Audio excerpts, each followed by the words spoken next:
Welcome back. The Sabah State Government has made at least 10 safety enhancements to Mount Kinabalu a decade after an earthquake there killed 18 people, including 10 Singaporeans.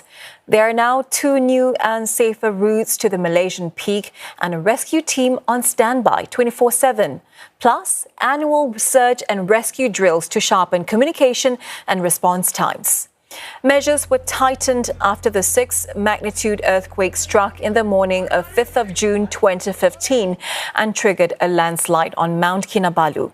The original trail to the summit was damaged beyond repair. A team of firefighters now also conduct rescues in mountainous conditions from the highest fire station base in the world. Now, local media reported that there were over 48,000 climbers at Mount Kinabalu in 2024 and 88 climber accidents were recorded. The chairman of Sabah Park's Board of Trustees says the tragedy taught them humility in face of nature's force.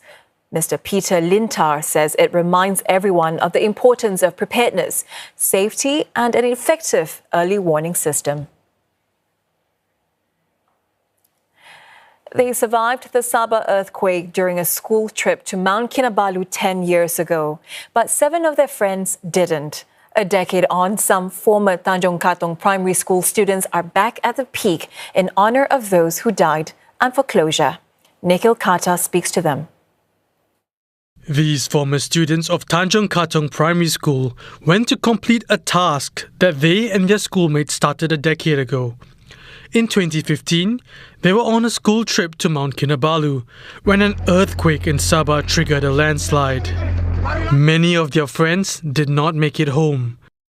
10 years on, 2 surviving students went on a 3-day climb to the summit with painful memories of that disaster seared in every step. I was really prepared to die. I even said my declaration of faith in Islam. I was really prepared to die. It was super scary for an 11-year-old back then. Amir fractured his skull. It left him with severe migraines for months. For his friend Prajesh, the trauma saw him lose his confidence. But his recent climb, alongside the same mountain guide who rescued him 10 years ago, gave him closure. 7 hours after the earthquake, he had found me hanging on a tree. So he saw my orange shoes and he saw them moving. I was able to ask him a lot of questions and find out exactly what happened to me, how he had found me, how he managed to bring me down. He and his team of guides, they managed to bring me down the mountain. And knowing all of this really put my mind to ease. Their trek was also to honor friends who lost their lives, including their pal Amir Ryan. I didn't expect to cry, but it felt really good to cry. It was a sense of release of all those suppressed emotions, and acceptance of the past, and the fact that it's time to move on. 10 Singaporeans died in the tragedy, including 7 students and 2 teachers from Tanjong Katong Primary. June 8 was declared a day of national remembrance for the victims, with state flags around Singapore lowered to half-mast.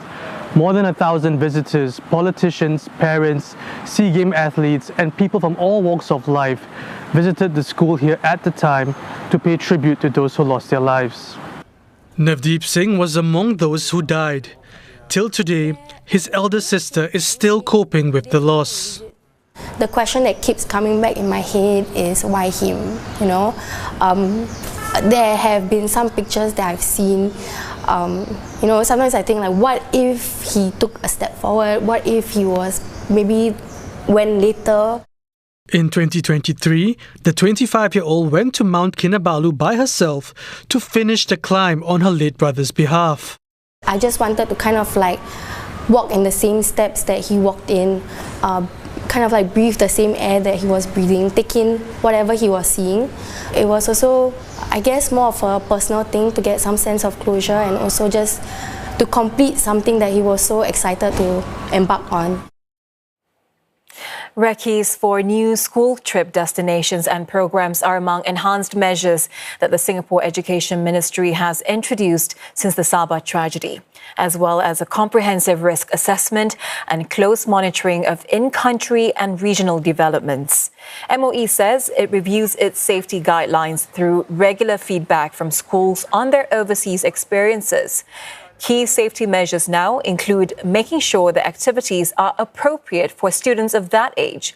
Suitable teacher-to-student ratios are also assigned based on the activity, with experienced staff selected. MOE says these overseas trips offer strong educational value, helping students broaden learning experiences and competencies.